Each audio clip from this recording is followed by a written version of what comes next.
Les inhibiteurs du CCR5 agissent en amont de l'étape de fusion du virus avec la cellule CD4 en se liant de façon sélective au récepteur au chimiokine humain CCR5. Le VIH1 à tropisme CCR5 ne peut alors pas pénétrer dans la cellule.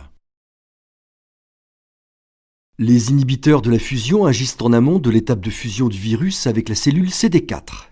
Ils se lient à la protéine virale qui permet la fusion de l'enveloppe virale avec la membrane de la cellule hôte, la rendant ainsi inactive et interdisant la pénétration de l'ARN viral dans cette cellule.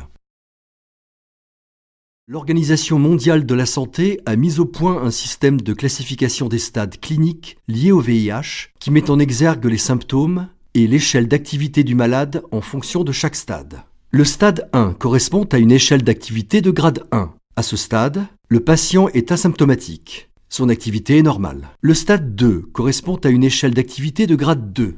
À ce stade, l'activité du patient est normale, mais il présente plusieurs symptômes. Le stade 3 correspond à une échelle d'activité de grade 3. À ce stade, au cours du dernier mois, le patient est alité moins de 50% de la journée.